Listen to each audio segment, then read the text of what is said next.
It is week number 6 of the high school football season, and tonight, your Chardon Hilltoppers made the trek out west to Lyndhurst to take on the Brush Arcs. How you doing, everyone? Matt Jaworski, Ryan Radke with you.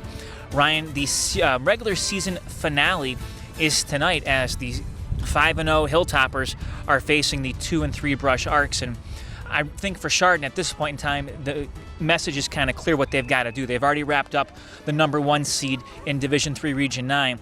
It's to get the starters in, get them a little bit of playing time, and get them out while everybody's healthy tonight.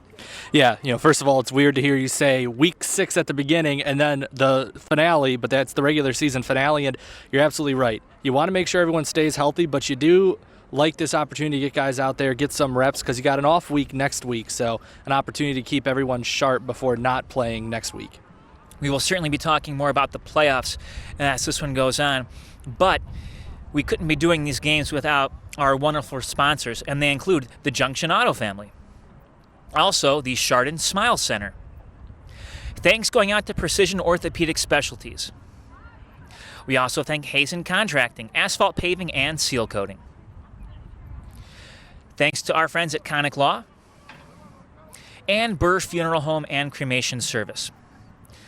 We're proud to be supported by Always Construction and the Preston Superstore.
Today's game is brought to you by Ash's Mayfield Window Cleaning Company and by Sherwin-Williams. Thanks to Achilles Running Shop and Ronyak Paving. This game also brought to you by McRae Metal Products, Inc. and OsteoStrong. Thanks to Brock Construction Company and Impact Church. We also thank Shoreside Plumbing and Alvords.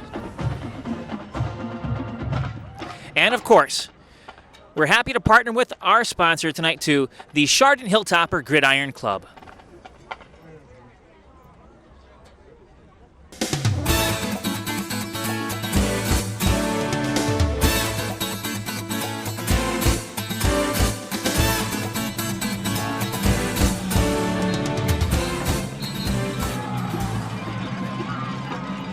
And here come the Hilltoppers.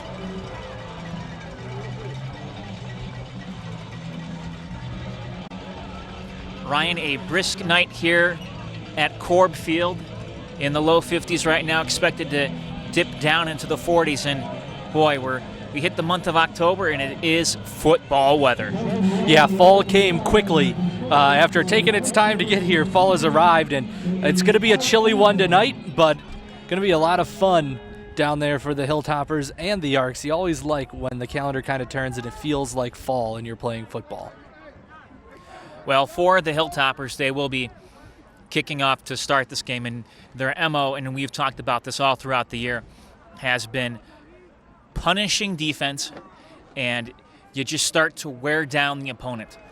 Unfortunately, you look at Brush and low numbers this year for the Arcs, and I know it's not what Coach Eddie Hall wanted to see.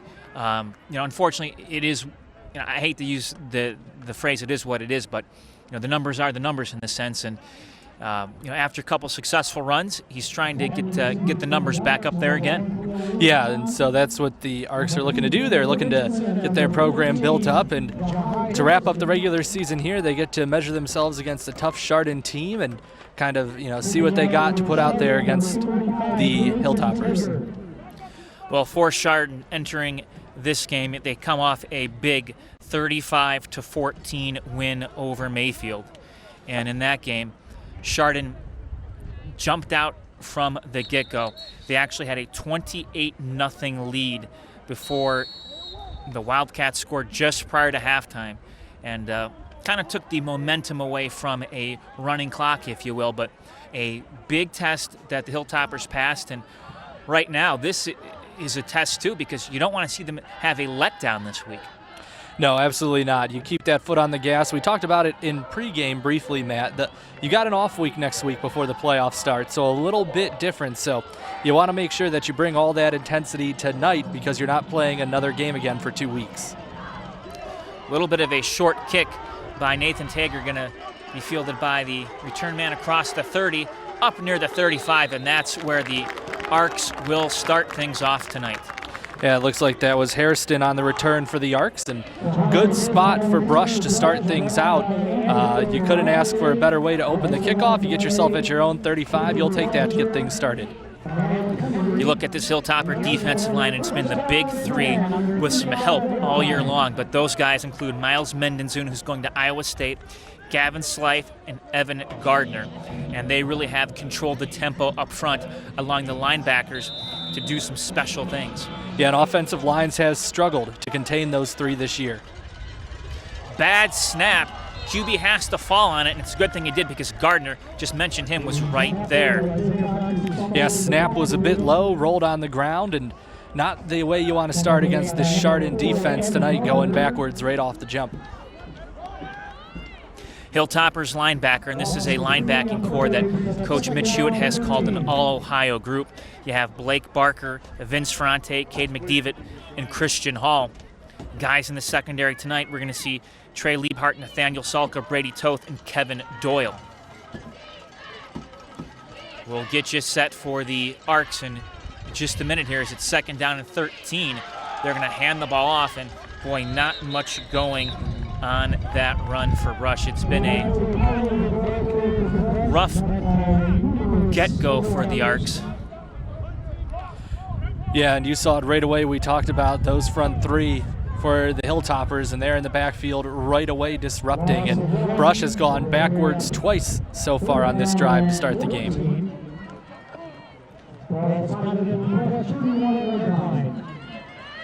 So the quarterback, Isaiah Fox, a junior, 6'0", 160 out of the gun. Fakes the handoff and look to throw over the over the left side. It is caught near midfield for a big first down. Alfred Murray with the catch. Yeah, and Fox got good protection there. Tinsley in the backfield, the running back, putting a nice block up for him, giving Fox time, and he finds Murray for the big reception down the near sideline. Good play for the Arcs.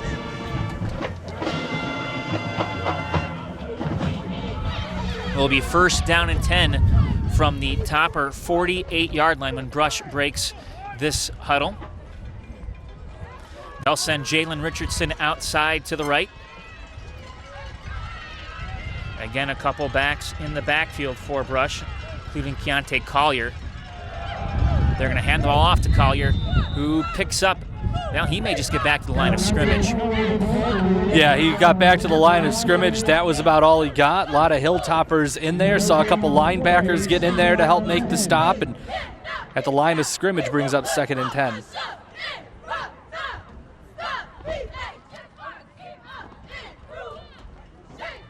Brush, one of those teams, and you can see it right there on your screen. The QB actually comes to the sideline, gets the play, then comes back in the huddle. Now 2 receivers right, 1 near side. Man going in motion. They'll line up with 2 backs. They're going to hand it off running right side up near the 45-yard line. Not much more after that. That was Chris Tinsley. Tinsley right there did a good job to find the hole. He steps through it, and then he made another move and was able to pick up 4 yards there. So sets up 3rd and 6 here for the Arcs.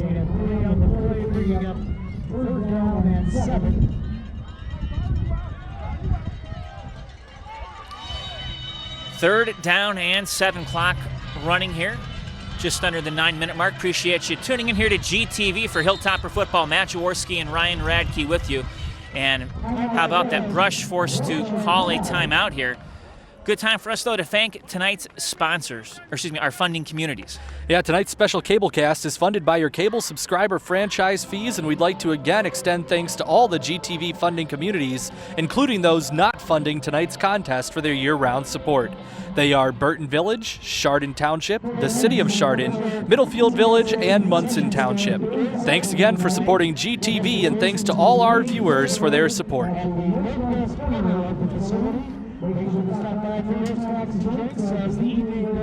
Arcs taking a timeout early there, Matt. We saw a little bit of movement back there from everyone in the backfield, so it looked like Brush needed to take a timeout and discuss what their play call was here on 3rd down. Yeah, certainly some confusion in the backfield, and Coach Eddie Hall doing the smart thing, taking a timeout now. You know, you got a little bit of a drive going. You don't want to screw it up here by having a 5-yard penalty and have 3rd and 12. Good snap. Fox going to pitch it out left side, a little bit of an option play. Good cut across the 40-35, and that's a 1st down. Chris Tinsley, another good run. Yeah, Fox had the option. He made the right decision. Tinsley had a hole to go through, so the Arcs pick up 2 first downs on their first drive, and after it started out with that low snap, Matt, they've really turned things around, and they have to be pretty happy with how this has gone to this point.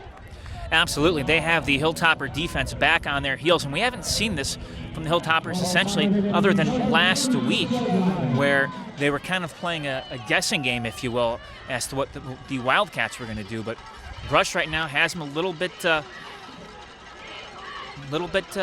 off their heels. We'll see what happens. 1st and 10 now from the Hilltopper 36. Fox going to keep it himself, pitching it left side. Tinsley around the 35 and brought down from behind by Brady Toth.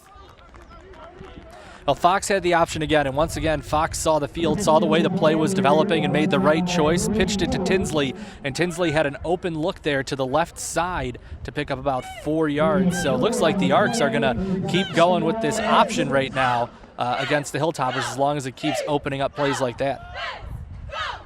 Well, the longtime Hilltopper fans will remember the old Riverside triple option that Dave Bortz ran for a while there. Gave the Hilltoppers a lot of fits back in the day. Handoff this time right up the middle, and Collier nowhere to run. Yeah, the Arcs have gotten a lot going to the outside on this first drive, but this first drive, it's been pretty much the same story as it's been for every offense against the Chardon defense this year. Not going to get much going between the tackles, and there wasn't much again there. No, and that's what Chardon really wants teams to do, is to try to run it between the tackles. And they do have a lot of speed, though, from the linebackers in the secondary, where they can bring guys around the edge, seal it off, and get stops. Make no mistake about that. Here we go, 3rd and 6 now from the 32. Fox, quick throw toward the right side. It is dropped. Intended for Coleman, and Coleman just couldn't hang on to it. Might have felt the pressure of that defense coming at him. It looked like Alex McDonald was down there for the Hilltoppers, another player down there as well, and you wonder if maybe he felt that pressure now. For the Arcs, I'd imagine that you're in 4th down territory, so I think they're running another offensive play here. Well, Coleman and Fox come back in the huddle. They had some quick words with the sidelines, a little bit of instruction. We're going to see 2 receivers out to the right, including Jalen Richardson. Near side 2 receivers as well. 1 back in the backfield, that's Tinsley. Quick throw across the middle. It is nearly picked off. Going to fall to the ground. Boy, Blake Barker has had about 3 or 4 near interceptions this year, has just not been able to hang on. Yeah, that one went right through his hands. That time, I think Isaiah Fox read the route right. That would have been open, but he let the ball go a little bit early. It got there too soon before the receiver. Hilltoppers still, though, get the turnover on downs. Well, Brady Toth going to lead his team onto the field, and Drew Fetchick, I beg your pardon, going to lead his team onto the field. Nice tight wing T formation. Pettyjohn in motion. He gets the call. Pettyjohn looking to cut around the edge, left side 40, 45 before he's pushed out of bounds. And so on the first play of the game, Pettyjohn just stretches that one out to the far side. Hey, folks, do want to remind you, this Friday, order from Cleats from now until 8:30 p.m. You can order whatever is on their menu, and 10% of your proceeds, if you say tailgate special, will go to the Chardon After Prom. Really appreciate them partnering with the Chardon After Prom.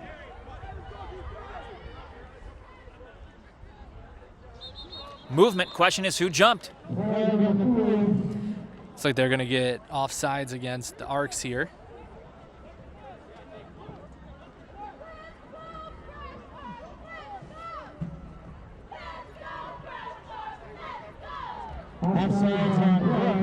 After on the first play of the game, you give up the big run, you almost want to get a head start on the second play, and you end up jumping a bit. Gives the Hilltoppers a 1st down and 5 now from midfield. They will go to Sean Carr up the gut, and Carr picks up a couple. That's a play that may not get you some big yards now, but they keep going back to that fullback dive as the game progresses, and Sean Carr going to start to get some yardage. Yeah, you're just gonna start early running the ball up the middle, and we've seen with Chardon that when you get to the second half and the defense really wears down, that's open, but you keep going to it early. And Ross was there for a nice stop right there for the Arcs, but the Hilltoppers keep punching. Eventually they break through. 2nd down and 4 from the 49. Fetchick going to keep it left side, 1st down near the 41-yard line. Nice little run by Drew. Yeah, good misdirection there to open up a hole in the middle, and Fetchick ran right through it for the 1st down, and the Hilltoppers moving the ball on offense on this first drive.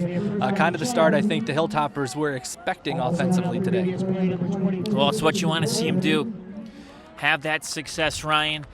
Run their plays, do what they got to do, get some points on the board, and leave it in the hands of the defense. Absolutely. 1st and 10 now from the 41-yard line. 2 receivers set for the Hilltoppers right side.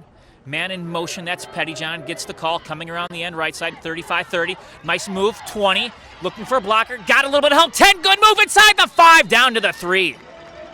Yeah, and he got a couple of good blocks down along the way to open up that big run for him. And he's all the way inside of the 10-yard line now. And good run for the Hilltoppers, good blocking up front to get that all set up. Well, Brady Toth, his blocking down the field made a big difference on that run by James Pettyjohn. And now, Hilltoppers with a 1st and goal from the 3.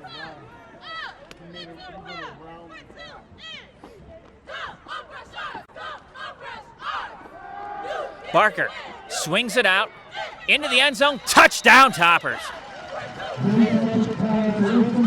And that was a great play there.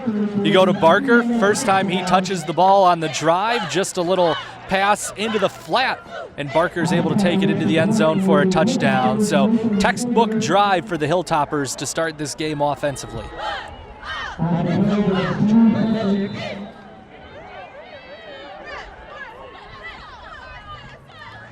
So the touchdown by Barker, boy, he has really been showing his speed as of late, and it goes back to that Riverside game that we did when we saw him take a very similar pass. Officials now going to throw the flag. Little movement on the Hilltoppers, so they'll have to kick this one from 5 yards back. You know what? I kind of like that, though. And I'm going to tell you why. Let's see what Nathan Tager can do. That's right. Let's get a little practice, a little bit longer kicks. The playoffs are coming, and field goals. You always, at a point in a playoff, get to a game where field goals mean everything. So stretch that leg out a little bit here. Jeff had a great block. He had a 46-yard field goal in the very first inter-team scrimmage that they did, which essentially sealed his spot as the kicker on this squad.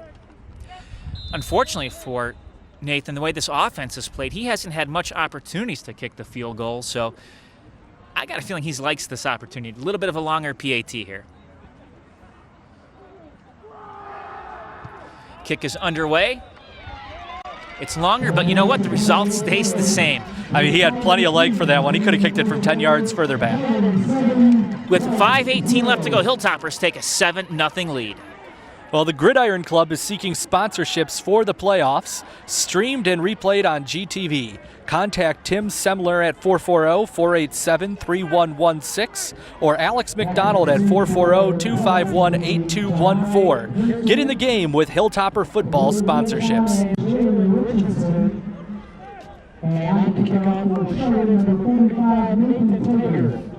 Well, Tager coming back out on the field, staying out really for this kickoff attempt. Hilltoppers with a 7-0 lead now, and just almost too easy on that drive. Yeah, you know, they started out stretching out to the left for 15 big yards, and then, you know, Brush committed an encroachment penalty, and the Hilltoppers were moving after that. You had another big run down the near side. It was, like I said, pretty much a textbook drive for the Hilltoppers, exactly what you would want to do on your opening drive, and the Hilltoppers were able to convert. Well, we'll see now how Brush is going to respond. They're down 7-0 at this point in time.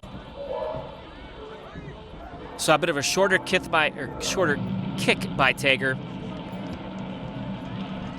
This one pretty good, fielded at the 11 and making a cut near the 20, 25, 30. That was Khalil Littlejohn. Brought down on the play by number 39, Max. Well, Matt, the Arcs offensively, they were able to pick up a couple of first downs. We saw a couple of nice plays for them. They actually had a third first down on the drive. Unfortunately, the receiver dropped the catch. So we saw the Arcs offensively be able to move the ball against the Hilltoppers the first time around. So we'll see what they bring here for this second drive.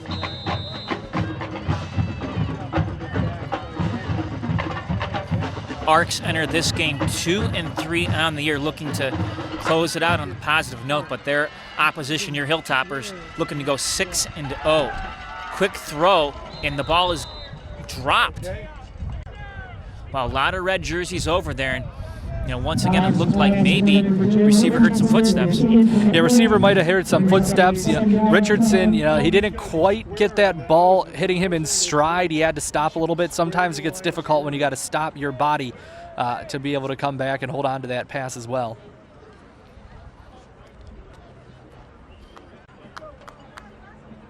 Hilltoppers catching and breaking a sense too tonight. One of the guys that I was hoping we'd get to see was Antoine Woolfolk, the junior, 6'7", 250, but in street clothes tonight. Going to the ground on the run across the 30, up near the 32-yard line.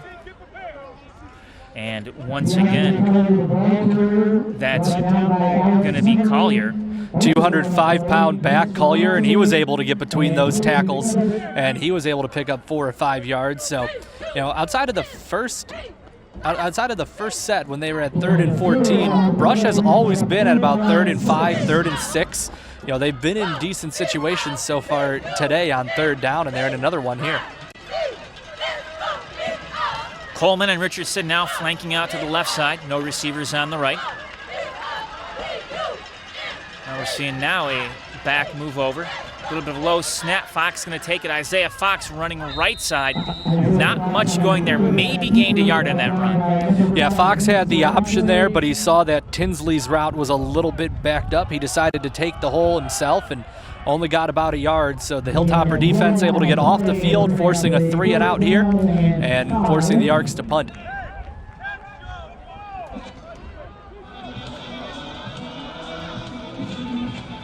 Toppers defense doing what they need to do. Looking to get the O back out on the field here. And it's been a very positive first quarter so far. Bit of a high snap. Kick might have been touched. It's going to be a wobbly kick that will bounce the Arcs' way. Will be touched up inside the 40-yard line. Also, Hilltopper football alum Nick Goshi is working with the Chardon Alumni Association to raise funds for the Old Hilltopper Films Project. We have 150 cans of old game films from the 50s through the mid-80s that we would like to digitize. If you'd like to help, contact Nick at goshenia@hotmail.com, goshenia@hotmail.com.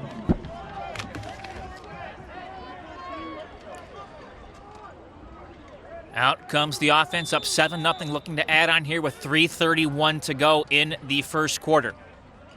Couple men going in motion. Fetchick flushing out left side, looking to throw. And he has Pettyjohn near midfield, and Pettyjohn the first down out near the 45-yard line in Brush territory. Yeah, that was a great rollout there by Fetchick, able to avoid the trouble, and Pettyjohn does a good job as well. He's got his eyes on his quarterback the entire time, making sure he's in a spot where that pass could be completed. Well done by the Hilltoppers there on the first down pass. Pettyjohn this year has caught several passes, but of course it's what he does with his feet that's most special.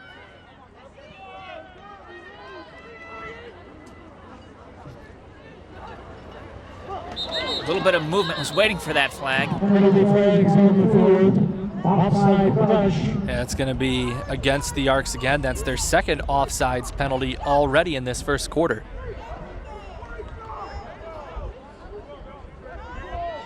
The penalty takes the ball down to the 30-yard line, and first down and 5.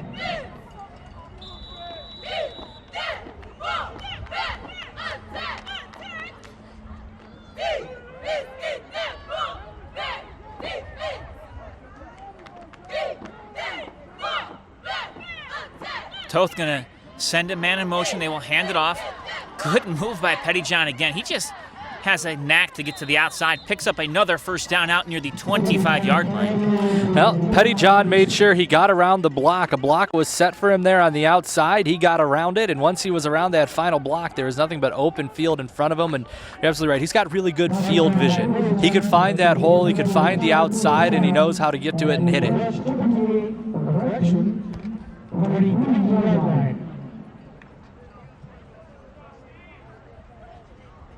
Well, Chardon moving the football, and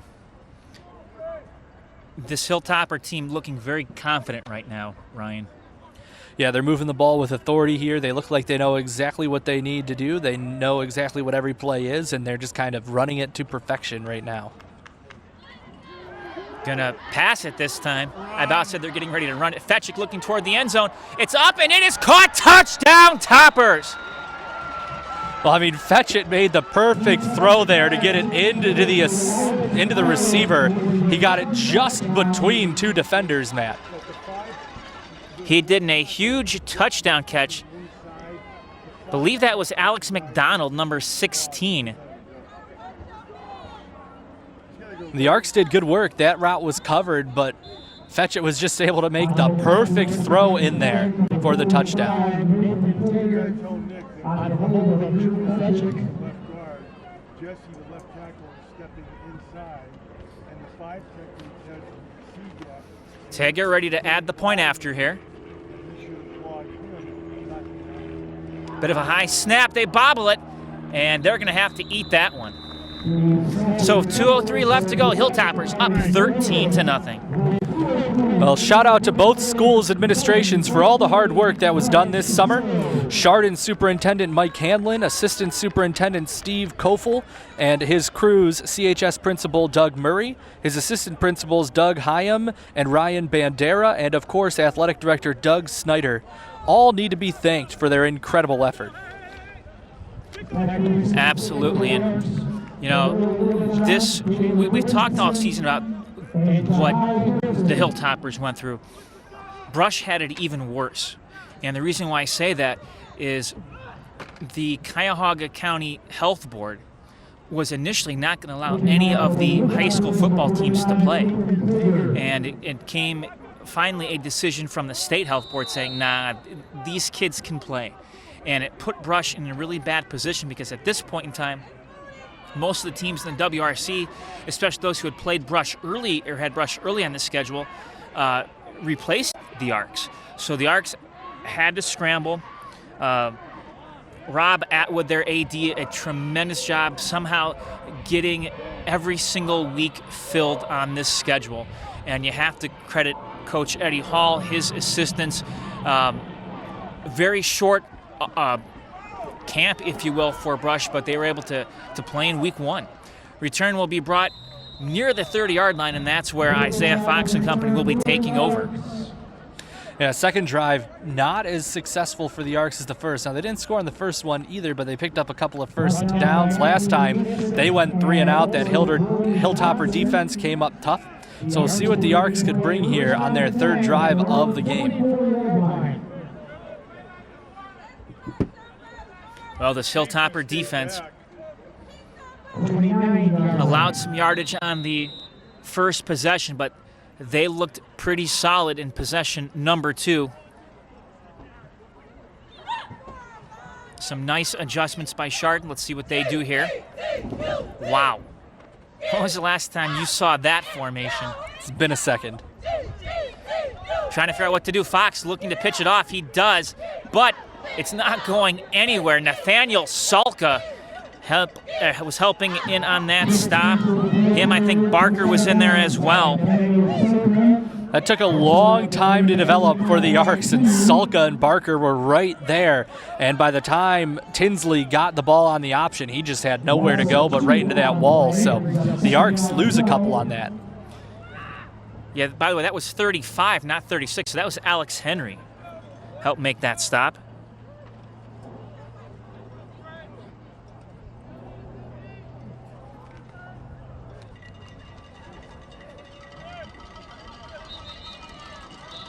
Now somebody just called the timeout. Who was it? It was Brush. So they've used their second timeout of the game already. Once again, getting the personnel sorted out. Hello to all Chardon alumni watching tonight, both near and far. A special shout out to former Hilltopper football players. Don't you wish this technology had been available when you played?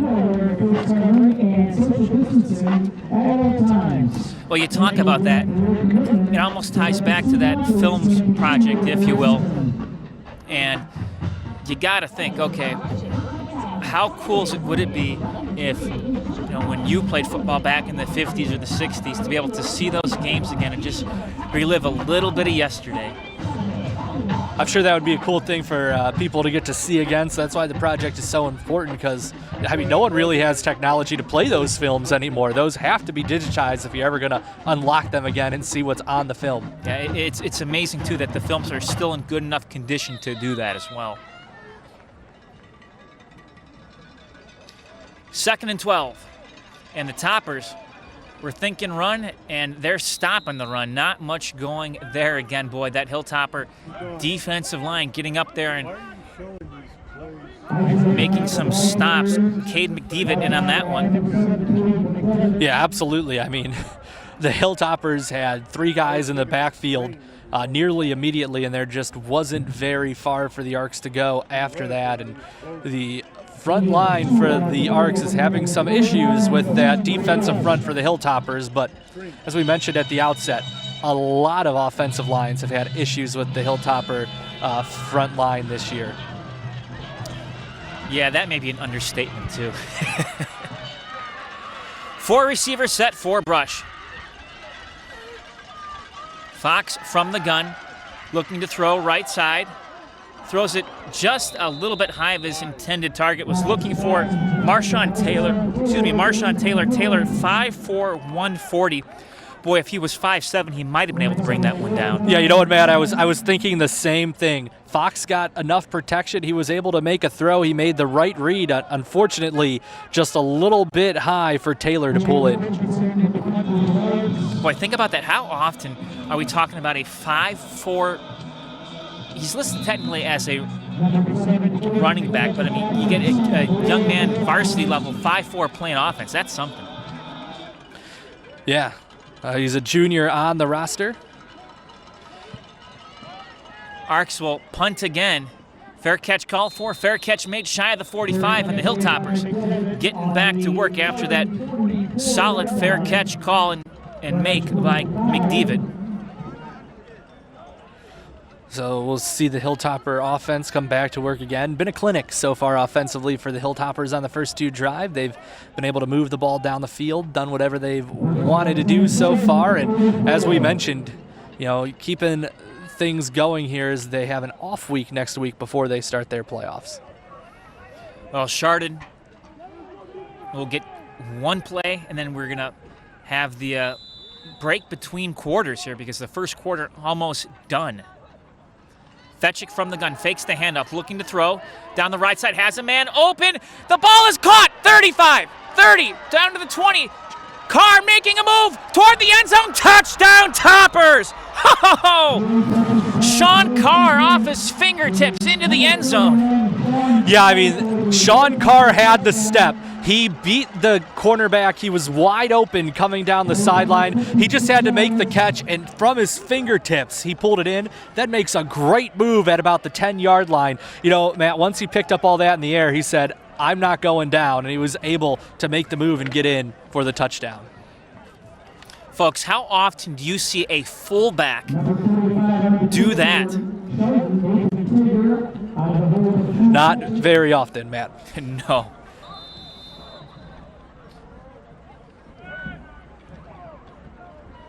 Tager out to attempt the PAT. Who's the outside guy?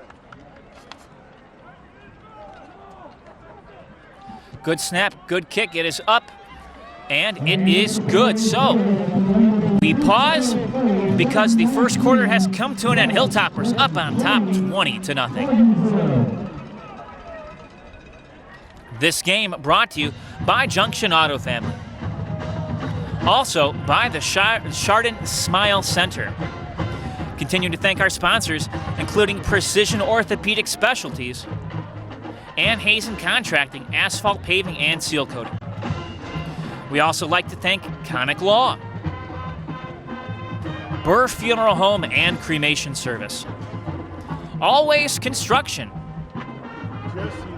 and Preston Superstore. Thank you so much for your sponsorship here of high school football on GTV. Well, he let 50 get by and said, Jesse's got to cross over and let him out of that door. He didn't get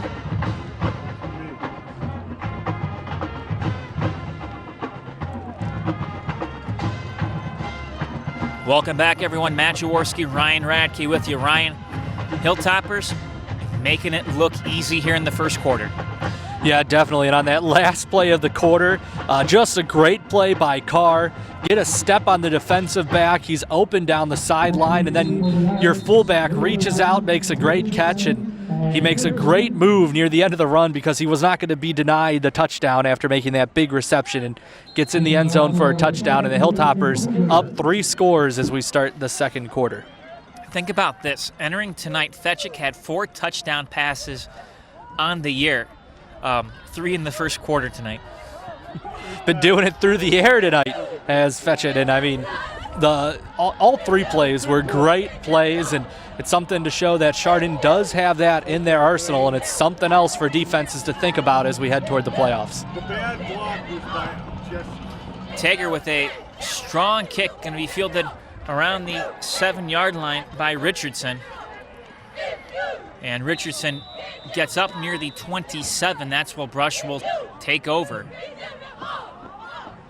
Ryan, we've seen Brush have a little bit of success with the option when they've been able to execute it pretty quickly. However, the last drive, they just tried to almost string it out too much, allowing the Toppers to use their speed and get to the ends and seal it off.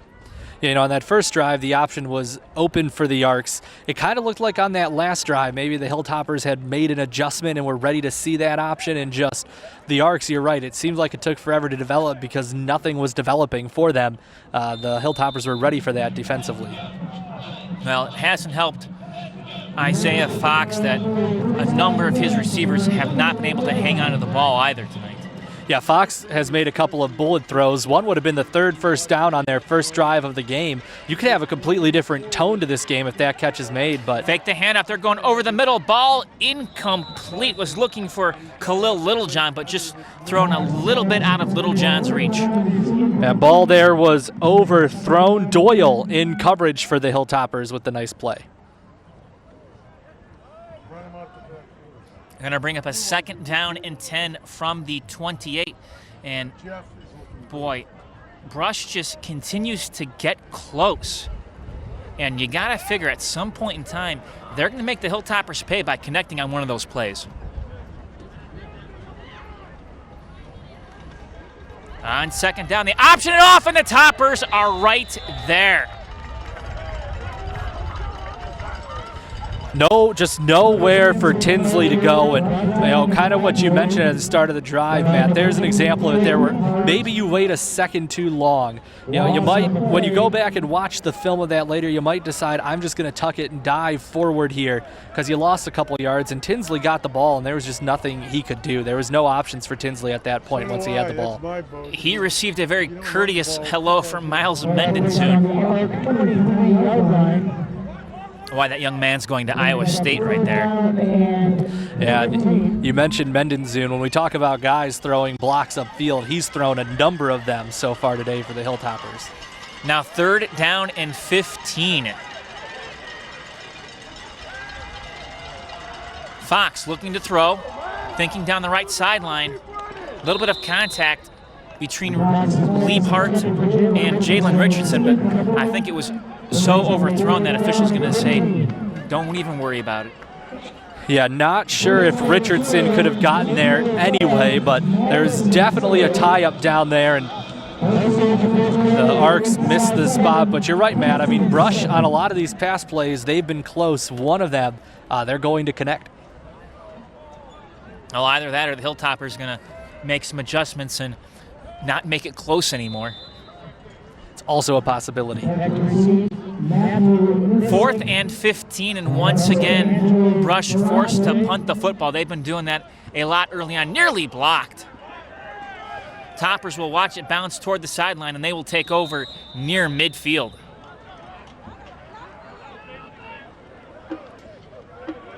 So this is a good spot here. Let's see where they put the football.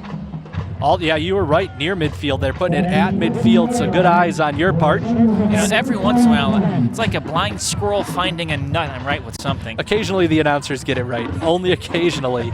And so good field position for the Hilltoppers here, already up 3 scores, and just not the punt you wanted there, to say the least, if you're Brush.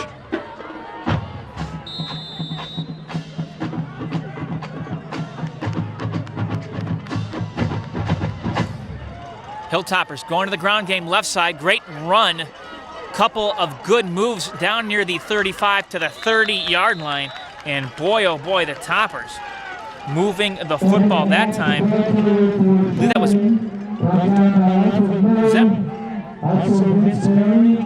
that Evan Nash? Tough time seeing the number from up here. I think it was. Yeah, it was a good run off the left tackle. James Pettyjohn was throwing a block as well to open the hole, and good job accelerating through it for the first down.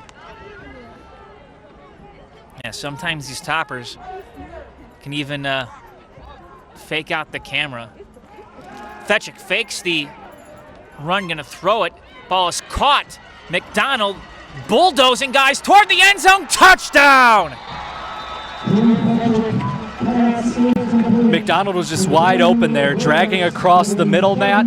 That was the route that wanted the first option there. He was wide open for Fetchick to get it off to him, and perfect play run by the Hilltoppers, and they're now up 26-0. The 29-yard touchdown pass from Fetchick to McDonald, and all of a sudden, Drew Fetchick has just tied the amount of touchdowns he's thrown all season long tonight. Had 4 entering, he's just thrown for 4, and we're a couple minutes inside the second quarter. No.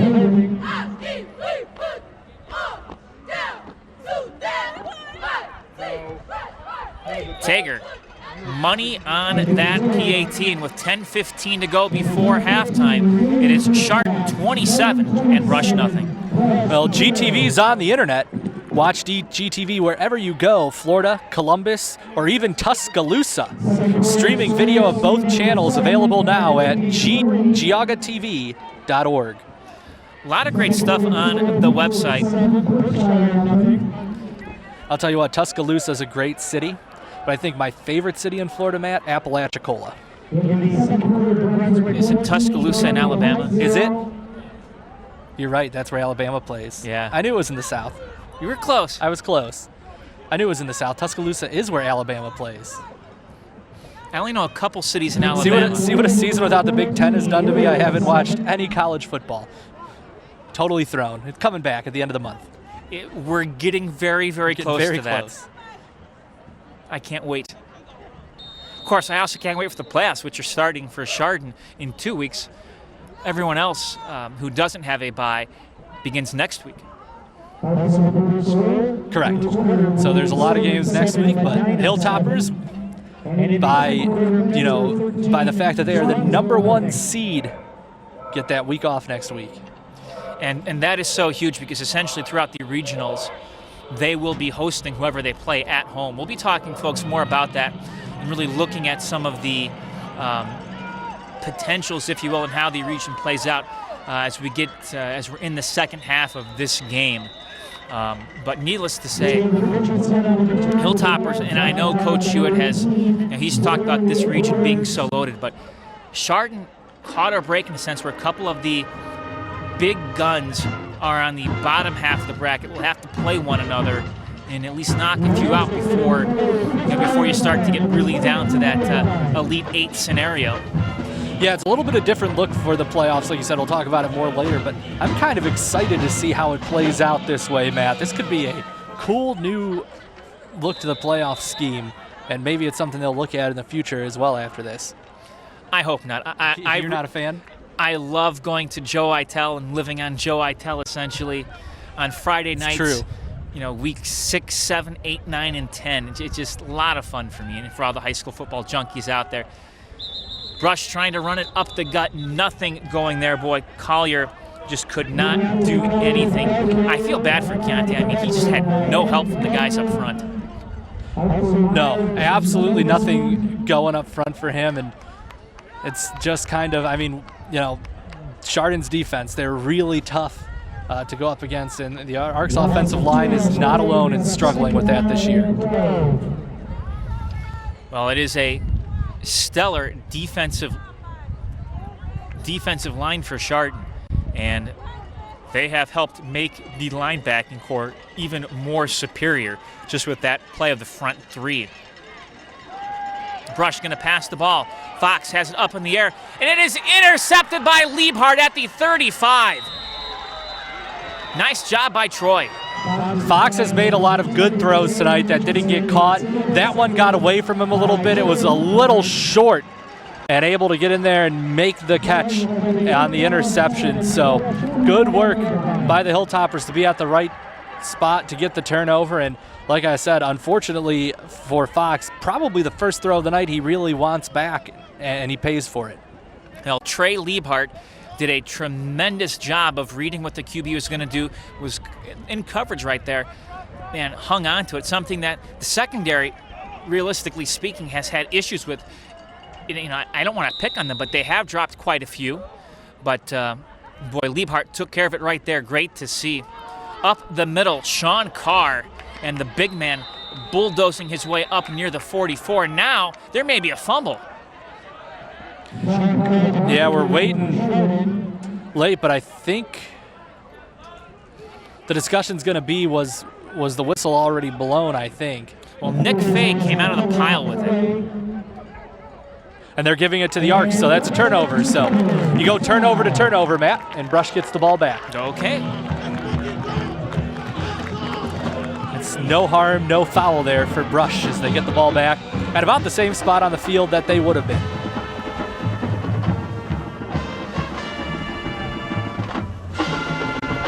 Well, Hilltoppers unable to take advantage of that turnover, but puts the defense back out on the field. Almost just a quick breather there for him. Yeah, get a quick breath and then get back out there. Let's go. A little bit of Gatorade or water or whatever you need in you. Get back out there. Fox was caught up in the backfield, and he's going to be brought down. A host of white and red jerseys.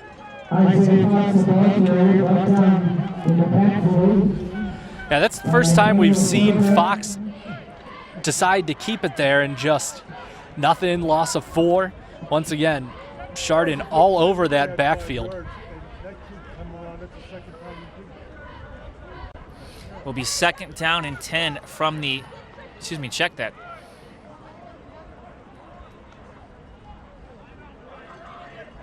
It'll be a little bit longer than 2nd down and 10. Loss of 3, so 2nd down and 13.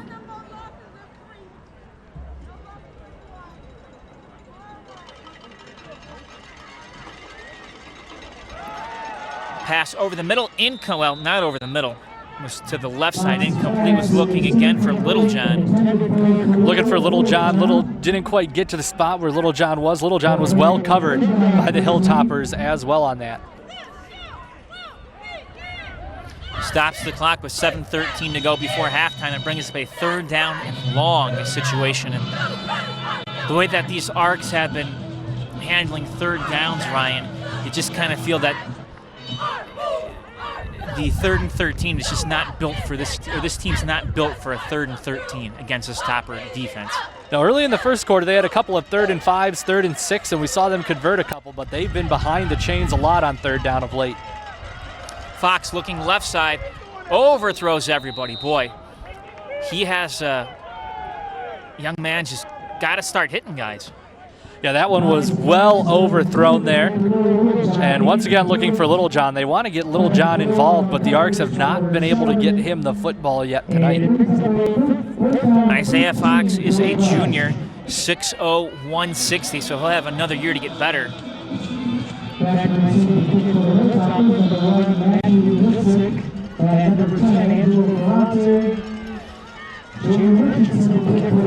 Angelo Ferrante, Matt Mysick back deep to receive the kick, diving.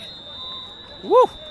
Boy, Mysick, a nice job diving for that one. Hey folks, want to once again remind you, because we're running out of time here, if you're going to go to Cleats tonight, you can give them a call. You can order however you're going to order it. Make sure you say Tailgate Special and help support the Chardon After Prom, who has been teaming up with local restaurants every Friday night to offer the tailgate specials. 10% of your order from now until 8:30, when you say tailgate special, will go to the Chardon High School After Prom. And we're happy to mention this here as a public service announcement. A lot of costs associated with prom, and hey, I hope there is a prom this year. And if so, you're going to help support them.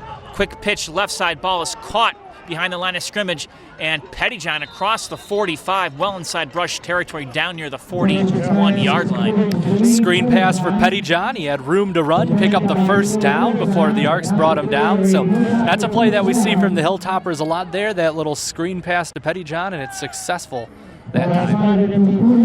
Hilltoppers have had 4 of the 5 games so far go towards a running clock. A score here would very much do that and go a long way towards that. Making them 5 out of 6.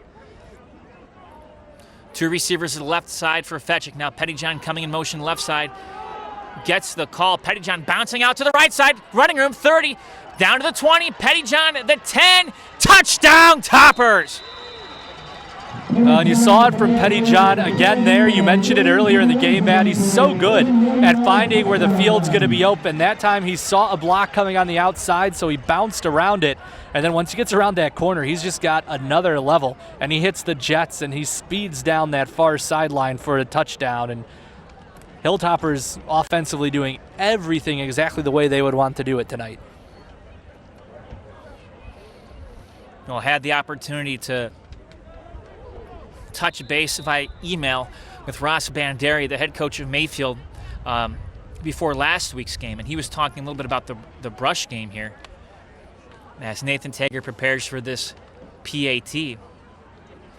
And I asked him, I said, Coach, can you give me any stats from the game? And he said as that ball goes through the uprights. He said, actually, I really don't want to. We won big. Our guys didn't play that much, and I want to be respectful of Rush. Well, high school sports is just a part of our programming lineup on GTV. Our coverage continues all year long for Berkshire, Cardinal, Notre Dame Cathedral Latin, and Chardon sports. We're in our 25th year and right in the middle of fall sports. We are looking forward to another action-packed year of high school sports. Check channels 1020 and 1025 and the GTV website, www.geaugatv.org, regularly for replay dates and times. And don't forget, the community and school bulletin board services provided 24 hours a day on GTV, 1020 and 1025. Check www.geaugatv.org for details. And number 13, John Harrison, back to the Arcs. Little John Richardson and Jahai Harrison back deep to receive for Brush. As the Hilltoppers, I don't know if dominant is the right word to explain the performance so far here in the first half, but they have been dominant, to say the least. Richardson can't hang on to it. Muffed it, picked it up at the 5. Now he's running sideline to sideline, cuts it up near the 10, and a slew of Chardon special teamers going to bring him down. Now Richardson ran a long way sideways, but it worked out for him. He was able to get from the 5 to about the 14, so he got some positive yardage out of that. But on these kickoffs, Matt, if you muff it, there's not usually a lot of place to go once you pick it back up. No, and truthfully, a lot of coaches will say just run straight ahead, get whatever yardage you can, hang on to that ball, and just get the offense on the field. Yeah, because the last thing you want to do when you're running across the field is lose the ball down there at about the 4 or 3 yard line. Can lead to a whole host of disasters. And Ryan, at this level, how often do you see that where guys try to do too much? They switch the ball from hand to hand. While they're doing that, it gets stripped, or just they're not holding the ball close enough, and boom, it becomes a turnover. Fox going to hand it off. Collier across the 10 up near the line of scrimmage. Yeah, I was going to say he might have been brought down a little bit short based off of where it's being spotted. Just once again, linebackers had all the gaps filled for the Hilltoppers. There was just nowhere to run for Brush. Loss of about 2 on the play, and Chardon just continues to play some smothering defense here again. A couple of issues on that first drive, but they made some adjustments, and it has been hard going for the Arcs since. Fox loses the football. It's on the ground. Who has it?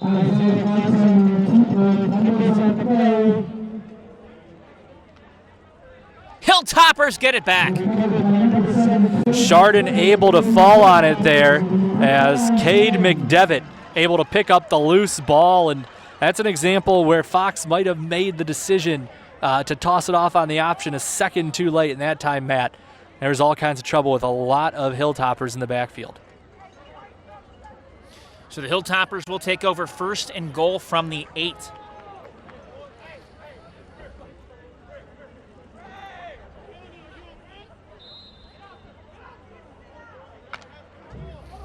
Late substitution for Brush as Harrison comes out on the field. Topper's going to send Elliot Tominski out to the right.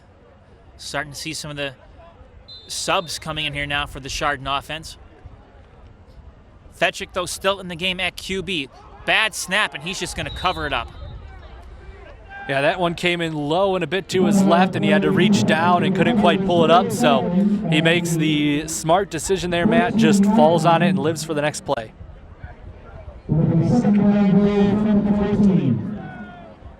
Now 2nd and goal now from the 14-yard line. Backfield looks like it will consist of Elliot Tominski, Blake Barker, and who am I missing here? If I can see all the guys, little Brady Toast coming up, but he's a split end. Evan Ash out there as well.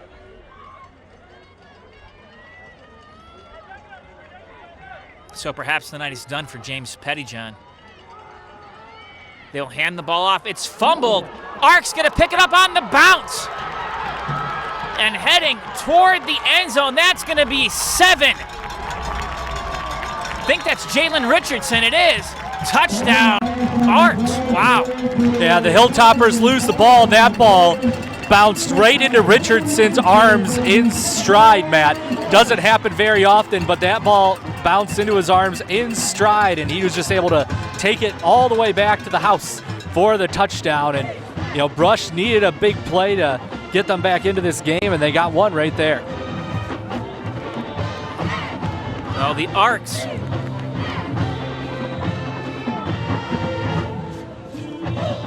finally get something on the board, Ryan, and maybe this is a little bit of momentum and some confidence that they need. Yeah, get yourself something to work with as you go into the second half. The defense now, after that play, is going to be right back out there for the Arcs. No break here after this score. They'll take it, though. They'll take it, absolutely. PAT attempt is up, and it is good. So nice job by the kicker, Matt Kendig, with 3:14 to go here before halftime. Hilltoppers up 34-7.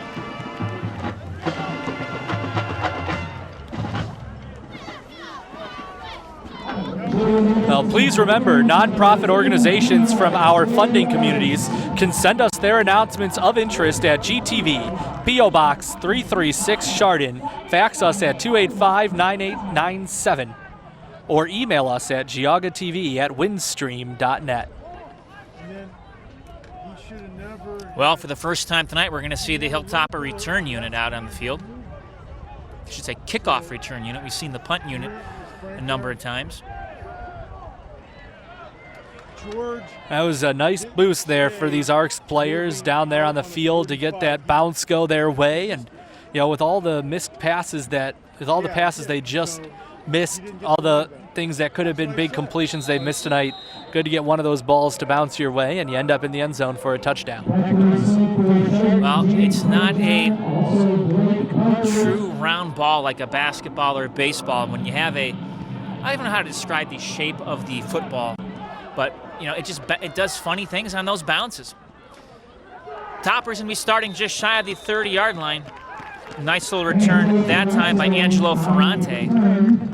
And that football on that bounce on that touchdown, that took a turf bounce. That on a natural surface field, that ball probably doesn't bounce right up into Richardson's hands like that. But Richardson did a good job to keep his stride. That ball hit him and he just kept running. Good concentration by Richardson on the touchdown return as well.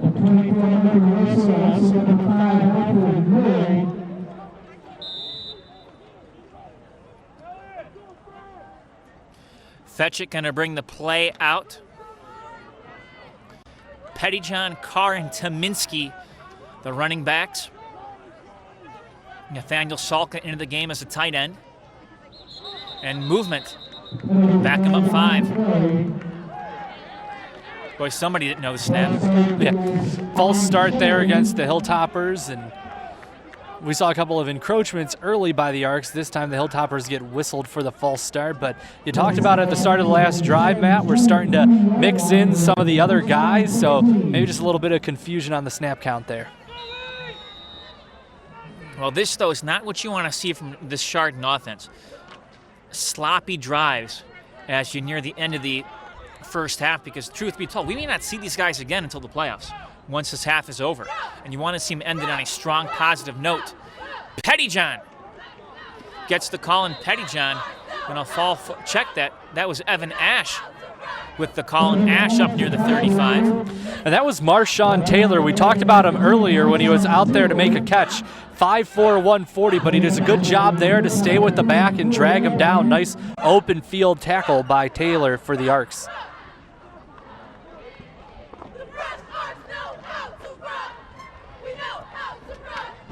Well, statistically speaking, the third quarter has been Chardon's quarter this year, but I'll tell you what, they have played pretty good here in the first half. They may not need a big third quarter. Tominski with the carry. Tominski getting some yards, fighting for the still going. I thought the hit brought him down, but he snuck out of that one across midfield to the 45. He did, and I don't know how he got there, but I was going to say, Tominski didn't finish the run. Someone else finished the run. And I think it came out of Tominski's hands, and someone else for the Hilltoppers was able to pick it up and finish that one off. Yeah, PA announcer just said it was fumbled. So this time the Hilltoppers catch the break and a fumble, but boy, Ryan, fumbles on 2 consecutive drives. You don't want to see that from this offense. It's the last thing that they want.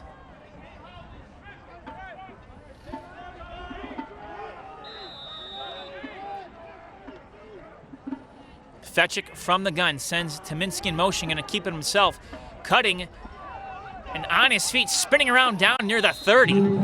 Boy, that was an easy run for Fetchik. That was an easy run. He made a nice cut, too. He did a good job to juke to his left, picked up 5 extra yards to finish off the run, and good field vision by Fetchik there.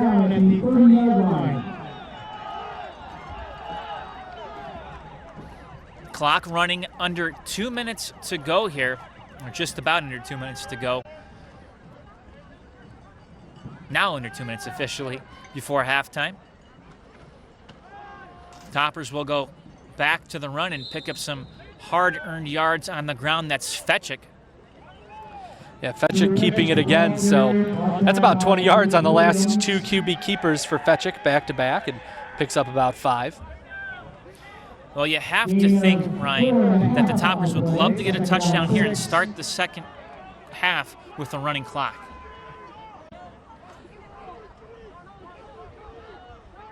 Tominski in motion, bad snap. Boy, the mistakes continue to pile up for the Toppers offense.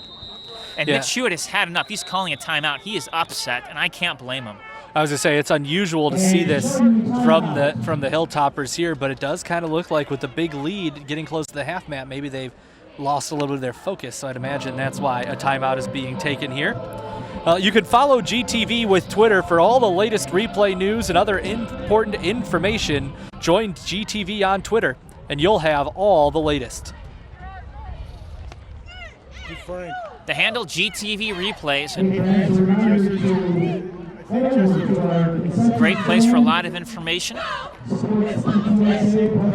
Ryan, you look at this game, and the great meaning of this season, this game for Chardon, doesn't really mean much. They've clinched the #1 seed in the playoffs, but on the other hand, boy, you do not want to go into playoffs playing as sloppy as they are right now. Oh, and the thing is, really, it was a crisp and clean first half until these last 2 drives. They had a fumble. Now on this one, they had another fumble that they recovered. They've got the botched snap, so. Minute 6 before halftime. Fetchik dropping back to pass. Going to dump it off. McDonald, the big man, 30, 20. McDonald to the 10, the 5, lowers his shoulder. Is he in? No, stopped at the 1. I thought he might have fallen in there, but the official's going to spot him just shy. Boy, Alex McDonald having a career game here in the first half. Yeah, he's had a big one so far. He almost had another touchdown catch there on a nice run up. He got a good block in front of him, and he was able to get up close to the goal line. McDonald, a junior, 6'3", 205. He will be back next year. First and goal from the 1. And Fetchik with the stiff arm around the right side into the end zone. Touchdown, Toppers. Well, Fetchik had a couple of big runs on this drive, so he calls his own number, goes out to the right around the tackle into the end zone for the touchdown, and the Hilltoppers are back in that situation, Matt. I think you were right when you said it. The Hilltoppers would love to start the second half with a running clock, and they're going to be back in the situation now where they can do just that.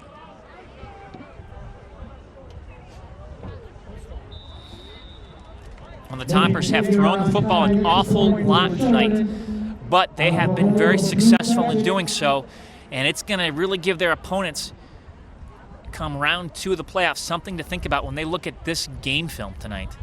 Taggart with the kick, and once again, the young man is spot on. So 37 seconds to go before halftime. It is Chardon 41 and Brush 7. Brush 7.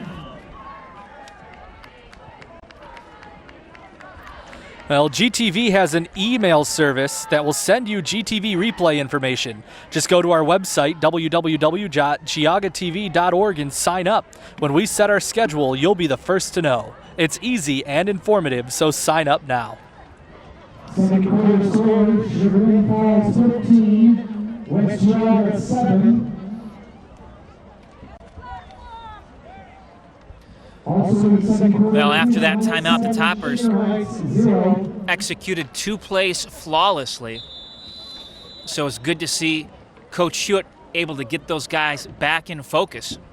Because you talked about it, Matt. It was a little bit out of character there from the Hilltoppers, and as you said, able to get that timeout there and get the focus back and finish the drive strong. Probably the last drive we'll see the starters in this game. There's a good chance of that. You think with a running clock at this point in time, although, here's the thing. It's all, the question is how much time off do you want to give these guys as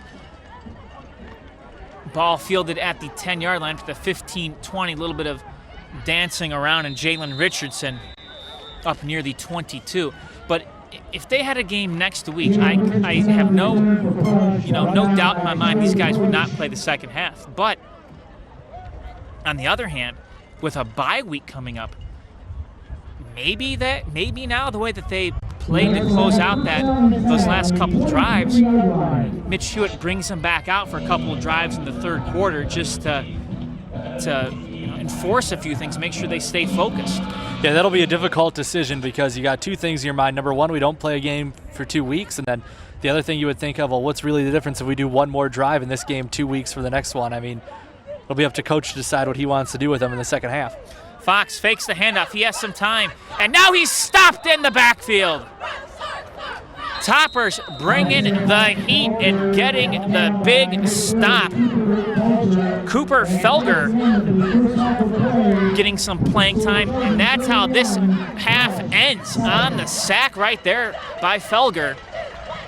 And with that, we will head into halftime with the score Chardon 41 and Brush 7. Folks, this game would not be possible, this streaming would not be possible without our fine sponsors, including Junction Auto Family. Also need to thank the Chardon Smile Center and Precision Orthopedic Specialties. Thanks also going out to Hazen Contracting, Inc., Asphalt Paving, and Seal Coating. Conic Law, also a sponsor here on GTV, thank you. And to Brewer Funeral Home and Cremation Service. Also, thanks going out to Always Construction. And to Preston Superstore. With that, we will take a timeout. When we come back, we will have third quarter action for you on GTV.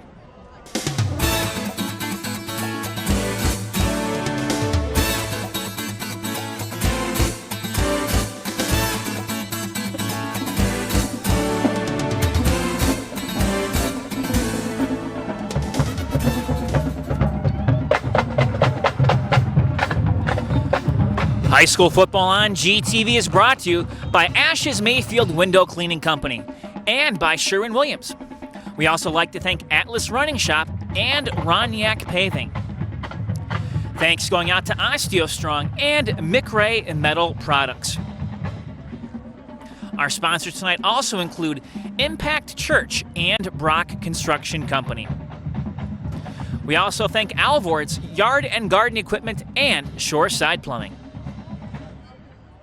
Thank you so much to our partners, the Chardon Hilltopper Gridiron Club.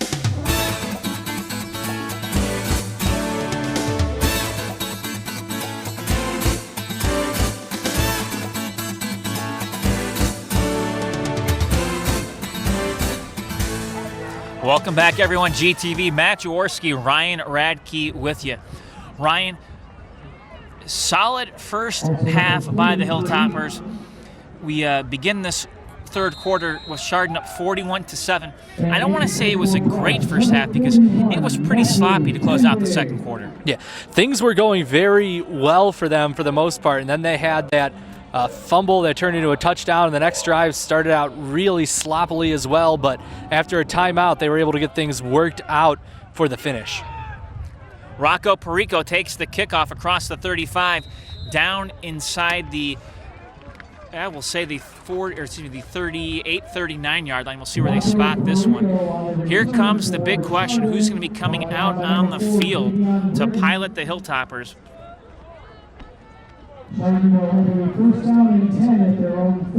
And it looks like we're going to get the subs in here.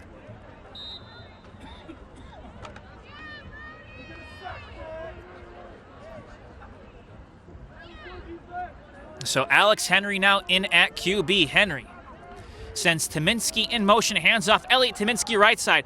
45, Tominski pushed out of bounds just shy of midfield. Yeah, Tominski was able to throw a nice stiff arm there to give himself some extra room and pick up about 9.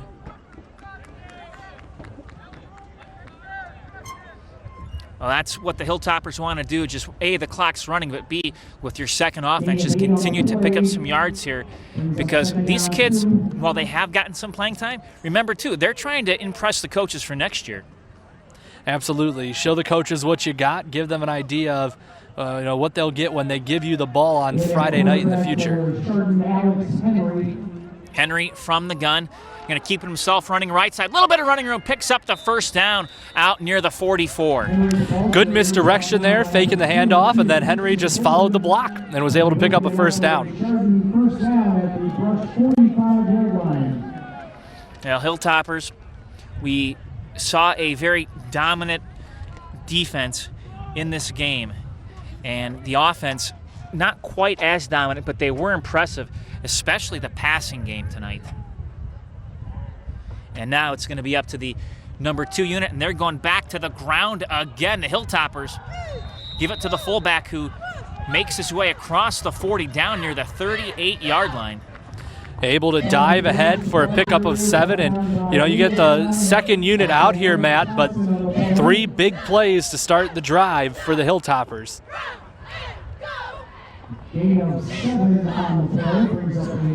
Toppers picked up 7 right there on that run. Will get a going to be a short second down here. Second down and about 3 from the 38. Tominski right side, again bouncing outside, and picks up the first down. Boy, the Hilltoppers have found something out tonight in terms of running to the ends. Yeah, and that was a good run to the outside again, and you saw Tominski change his mind. He was going to go for 1 cut, saw a bigger hole open up, and he just bounced out that way to pick up the first down. Toppers first down and 10 from the brush 35-yard line.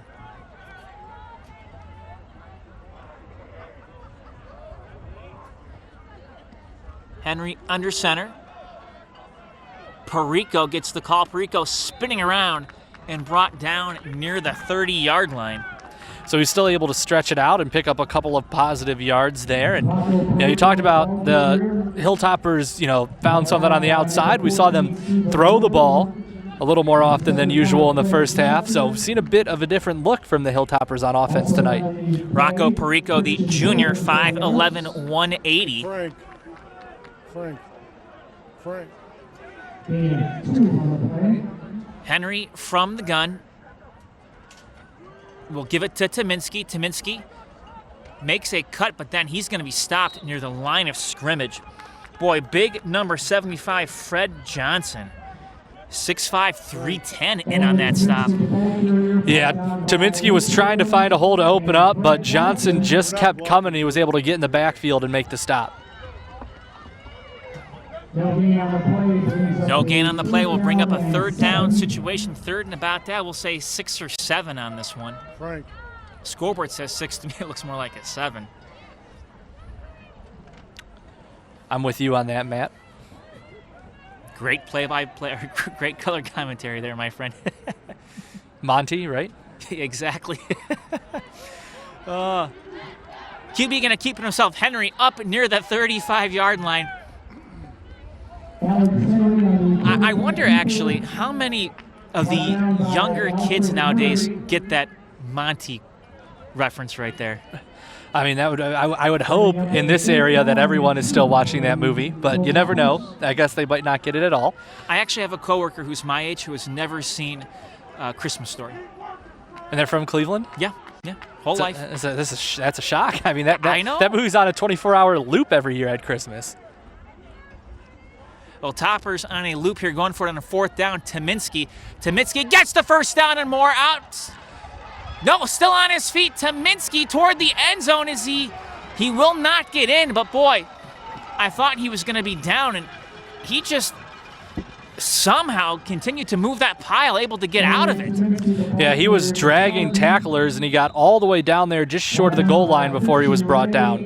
Well, it's Tominski who is down on the turf right now. Boy, not what you want to see.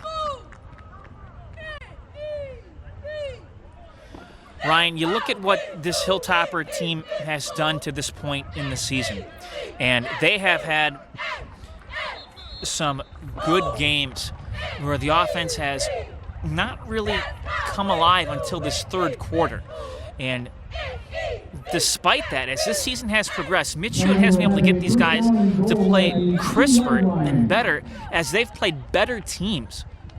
And right now, we're even seeing the second unit come out here and have success against a lot of the Brush starters. Yeah, and you talked about it. These guys on the second unit, they want to prove what they have so that coach knows that they're guys that can be relied on in the future. And that's what you want to get out there and do when you're on the second team, is show what you can do under the Friday night lights. Hilltoppers, they're going to say touchdown. Charlie Broche with the touchdown. Hey, Frank. So Toppers get on the scoreboard here. The 2-yard run by Broach. Nathan Taylor on for the extra point attempt. Drew Fetchik will be holding.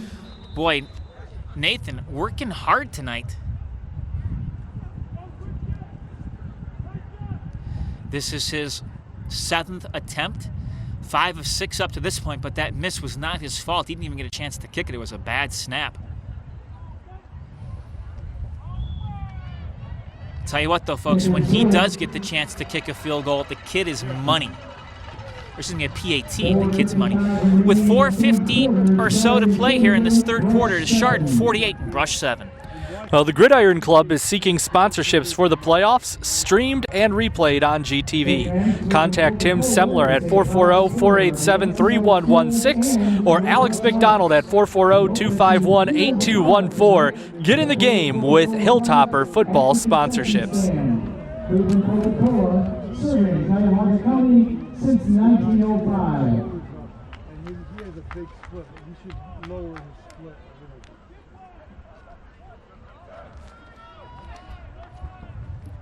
Matt Jaworski, Ryan Radke with you here from Brush, and it has been an entertaining ball game if you're a Hilltopper fan. Ryan, we've now seen the second unit offense come out on the field. They began the game with the ball. A successful drive down the field, capped off by the Charlie Broche touchdown, and now, as long as Brush doesn't turn this one over, we're going to get to see the second unit defense. Yeah, and for the Hilltoppers here, you know, with the running clock, effective drive takes 8 minutes off of the 3rd quarter set, and you're right, we'll get an opportunity to see what the Chardon second unit on defense can do next. Tager high short kick, taking it at the 10 up to the 15. And that's about it. Boy, the Hilltoppers' special teams play has been good tonight.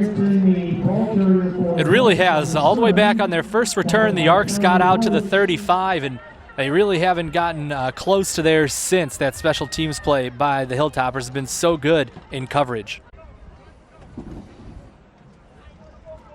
And it's difficult when you're starting every drive, Matt, down by your 20-yard line. You know, you'll want to get that good feeling. You want to be closer to midfield to start, and the Arcs just haven't been able to be in that position yet. No, and the lone score did not come against this Hilltopper defense. It was actually the offense fumbled the football, and it was, I don't know, 80-some or 70-some yard touchdown return on that fumble. So the defense still pitching a shot tonight. Ball's on the ground. Hilltoppers say they have it, and they do. Ball recovered by Daniel Pettyjohn. Boy, I wonder who he's related to. Well, from Sorry, Dan. from up here, that looked like just a little bit of miscommunication there, Matt. It kind of looked like the running back never took the ball from the QB, and the ball wound up on the turf, and the Hilltoppers fell on it. So Toppers will take that as now they look for more.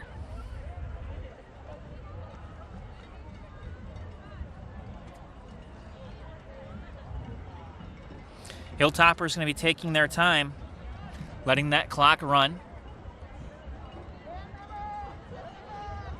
Up 48-7 here as the third quarter starts to wind down.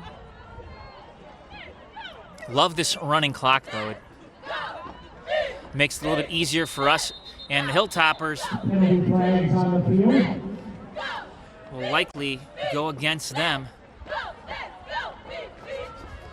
Yeah, overall, I think the running clock was a good addition. There's no reason in some of these games to drag it out, but at the same time, you understand the frustration for coaches. It takes an opportunity for playing time away from the guys who practice all week, because these are the times of the games they get to get out there, and the game kind of ends on them before they really get a chance to get out there. So nice for these guys in the second unit to get to play the entire second half tonight. Yeah, absolutely.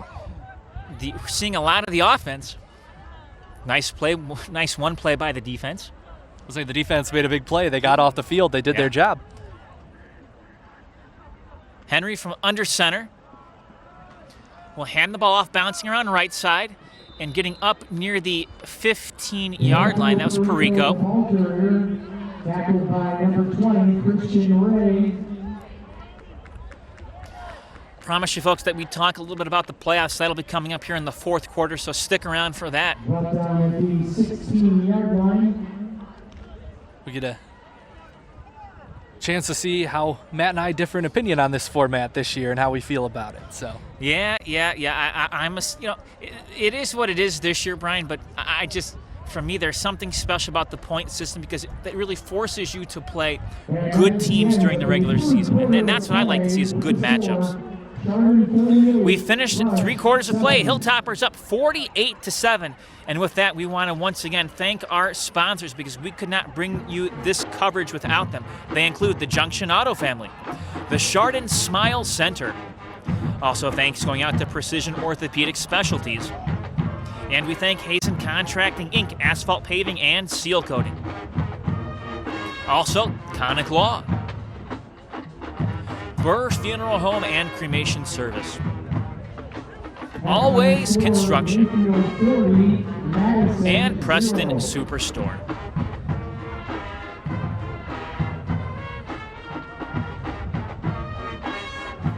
Now, band making some noise. Brian, you and I had to kind of chuckle before this game began because the fight song here from Brush is the same from both of our alma maters as well, the Washington and Lee Swing. It's correct. Trinity High School, Washington and Lee Swing, the alma mater out there. Brought back a little bit of memories. It did. It really did bring back. It brings back some high school memories for sure to hear that fight song on football night. Do you still remember your fight song and alma mater? The lyrics, no. Okay. Do you? Absolutely. Still sing the Wycliffe alma mater, huh? Yep. Handoff coming right side. And making his way toward the end zone. He's in! The Hilltoppers with another score.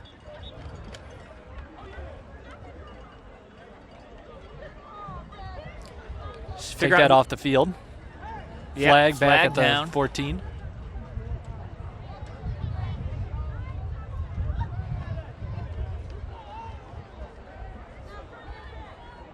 Well, not the way you want to start the fourth.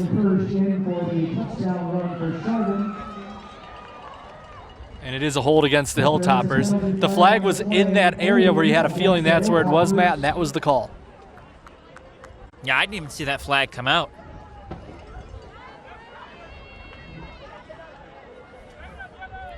Very few penalties today, though, by the Hilltoppers units. Yeah, I was going to say they had a false start. We saw, even from Brush, we saw a couple of encroachments, but that was about it. Overall, a clean game as far as that goes by both teams tonight. Alex Henry now from the gun. Sends a man in motion. will fake the handoff, keeping himself looking to go left, and there's nowhere to go. Good stop by the Arcs. Yeah, that was Britton who gets in there.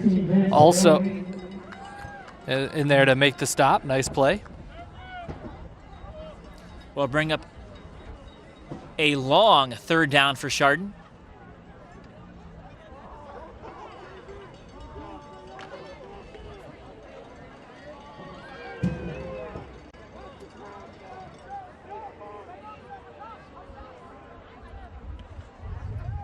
They'll run it, trying to bounce it out right side. And they pick up a few more yards down to about the, I will say, 10 or so. Nice run there, and so it's going to set up a fourth down and about 6. And so now this is a tough decision for a coach. You're already up by a lot, but you're not going to, you don't want to kick a field goal here, so you're going to run your fourth down play, but it's a tough situation either way to decide what you're going to do here when you're up 47-7. Perico goes in motion. He gets the handoff. Perico trying to cut it to the outside. No! Surrounded by the yellow jerseys. Stopped for a loss in the backfield, and Toppers will turn it over. Good push there by the Arcs to get that stop and get the ball back on the turnover. Ryan, you look at the playoff situation here, and Chardon did earn the number 1 seed in Division III Region 9. That's good news, because sitting at the bottom in seed number 2 is Streetsboro, the Rockets. Third seed in this one is Canfield, who has historically given the Toppers a lot of trouble over the few times that they have played. On the Hilltoppers side of the bracket, though, a couple of teams to look out for include New Philadelphia, who's 4, Aurora, number 5. Boy, for the Hilltopper fans, as ball is fumbled on the ground, they'll pick it up and run it into the end zone for 6. Nice touchdown by the Hilltoppers defense. Boy, they continue to come out. Unit number 2 playing just as strong as unit number 1. Well, I was going to see, we've seen unit number 2 for the Hilltoppers on defense on 2 plays, Matt. And on both of those plays, they forced fumbles. So that's a pretty good look for those guys. TJ Altman, the touchdown return on that fumble recovery.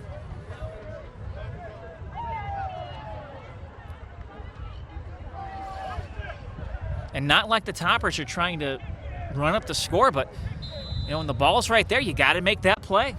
Absolutely, you're out there to play, and if the ball comes into your hands, you pick it up and you take it in.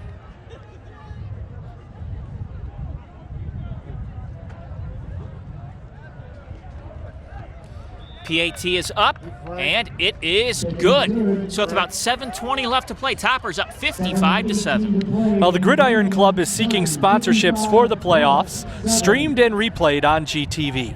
Contact Tim Semler, 440-487-3116, or Alex McDonald, 440-251-8214.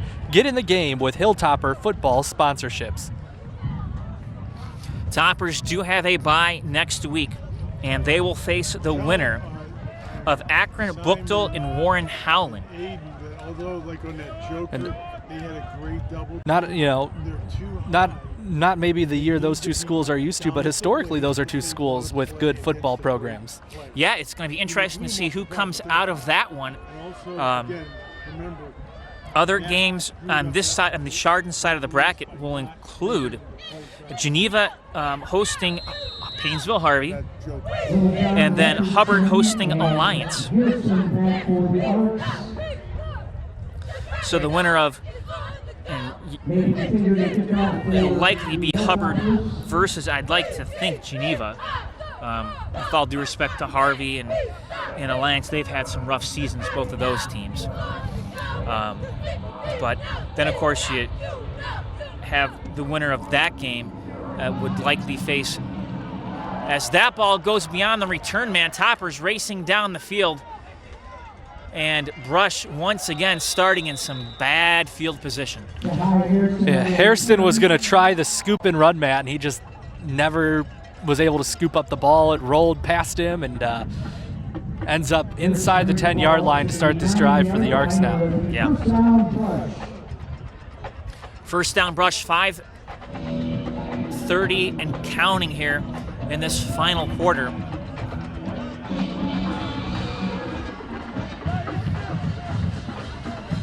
But I think, though, at least I'm encouraged when you look at this bracket that you get Aurora and New Philly. One of those two teams will not make it. So by default, one of them is going to be gone. You look at the other side of the bracket there, and you've got Steubenville. They're going to play Youngstown East. Dover hosting Talmadge, amongst others. Topper's defense again stiff right there, getting the stop in the backfield. And just, the ball came out again, Matt, but this time a lineman able to fall on it for the Arcs, but still, that's 3 snaps now. We've seen this Chardon second unit on defense, and they forced a fumble on all 3 of them. West Geauga will be hosting Akron East in week 1. The winner gets to play the winner of St. Vincent, St. Mary, and Akron Springfield. And boy, I think Chardon caught a huge break with the fact that SVSM is down on that lower tier, meaning that they would have to go through a couple other teams if they were to face Chardon. Oh, yeah, this is a tough sounding bracket overall, though. A lot of good football programs in there, Matt. Absolutely, and it's what you want to see. If you're going to contend for a state title, you want to play the best to be the best. But in a sense, I think the lower half of the bracket a little bit more challenging than the upper half of the bracket. And again, the nice thing is everyone has to now come through Chardon. You got to come to Toppertown. You got to play at Chardon Memorial, which is a very tough place to play if you're an opponent. Yeah, and I think overall I understand why they do neutral sites for the most part, but I do like the idea of the Hilltoppers, by virtue of the season they put out there, getting to play more playoff games on their home field. That's one of the wrinkles I like in this format here. Well, Toppers have been the #1 rated team in Division III by the Associated Press. Brush going back to the run game, and again, a lot of white jerseys around the ball carrier. It's not mattering, Ryan, if it's unit number 1 or unit number 2. These kids are making stops tonight. Well, I think at this point in time, it's something that we all know, but Chardon, there's a system. And there's a way you do things, you know how to do things, and when your number is called, you know exactly where you need to be, what you need to do, and you see that play out where it doesn't matter if it's the first unit or the second unit. It all looks the same. They all know the plays, they all make the plays, and that's a credit to the coaching staff and the system here at Chardon. Well, clock winding down now, under 2:40 to go. Good snap. Kick is off. And going to be fielded near the 43. Return man stays on his feet. Late flag coming down. Not good for the Hilltoppers. No, yeah, that's in a spot where that's going to be coming back there. I'm wondering if maybe you had a block in the back coming up there. So we'll have to wait and see what they call.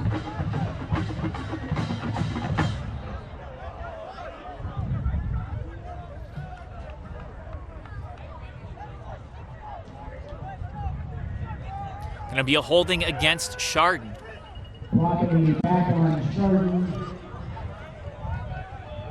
Check that block in the back.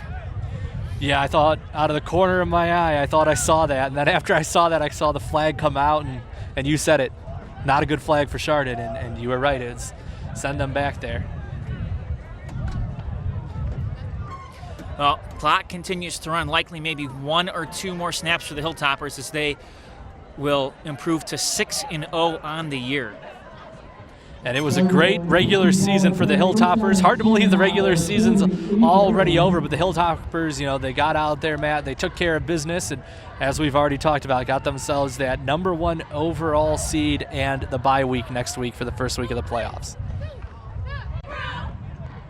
Toppers send a man in motion. Ball carrier coming near side, 50, 45, 40 on his feet near the 30-yard line. And that time, it's Daniel Pettyjohn. Daniel Pettyjohn, the ball carrier. Doesn't seem to matter which Petty John it is. Get to the outside and they turn on those rockets and they could really get away from you in a hurry, and that was a good run there. Absolutely. Likely one more snap for the Hilltoppers, and that should do it.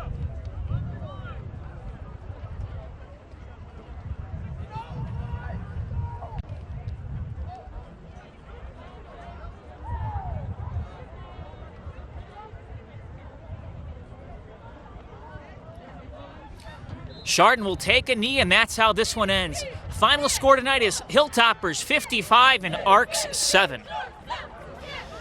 Ryan, what a night tonight for the Hilltoppers. It was a great night for the Hilltoppers. They had maybe a little bit of a hiccup there toward the end of the second quarter where they had the fumble and they had a drive that looked a little sloppy, but for the most part in the first half they put together four great drives in a row to start the game. And then they finished off the half with a great drive, and the second unit came in. The defense forced a couple of fumbles, and then the second unit offense was able to get a couple of touchdowns as well. So all in all, great night for the Hilltoppers. Want to thank our sponsors tonight, including the Junction Auto family, the Chardon Smile Center, Precision Orthopedic Specialties, Hazen Contracting Inc., Conic Law, Burr Funeral Home and Cremation Service, Always Construction, and the Preston Superstore. We also want to thank our partners, the Chardon Hilltopper Gridiron Football Club. Thank you so much for your support here on GTV.